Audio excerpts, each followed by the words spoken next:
Xeyirli olsun. Bakı City Residence-də daha bir işimizin sonuna geldi. Bizim kombi otağımız. Biraz qaranlıqdır, düşməyəcək. Keçir kombi otağından zala. Bizdə zal hissəsidir.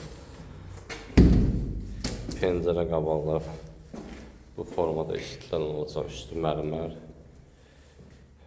O birisi pəncərənin hər iki tərəfində sağ, sol çarpaz qoşulma var. Yenə burada da göründüyü kimi isti. Keçirik bizdə burada mətbəx otağıdır. Kondisioner xətti çəkilib, oradan çıxışımızı vermişik. Hələ qoşulmayıb.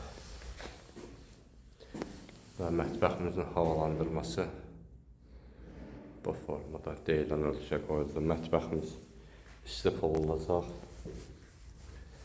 Keçirik, burada bir yataq otağıdır. Arabamız da var. İstəyən olsa xəbər edəsin.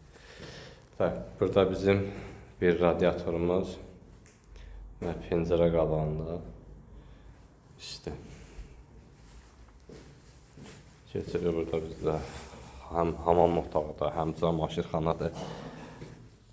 Şulkadır, moydatırımızdır. Bu hissədə bizdə paltaryan və paltar qurudun olacaq. Burada bizim instalyasiyamız və duş hissəsi. Keçir daha bir balaca bir instalyasiyadır. Gigiyenik el duşudur və moydadırdır. Və digər otağımız var. Burada bizdə valideyn otağıdır. Deməli, bir radiator və isti pəncərə qabağı. Və bizim əsas hissəsi bizim kollektorimizdir və su filtrimizdir.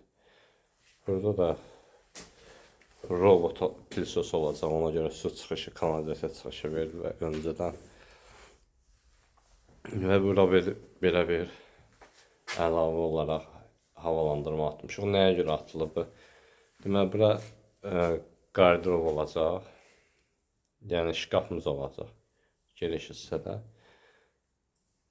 Və burada kollektordan çıxan istiliyi sərbəst axınla, yəni şkafa çox ziyan eləməsin deyənə, sərbəst axınla, baxın, beləsinə keçir, ya da şaxtaya.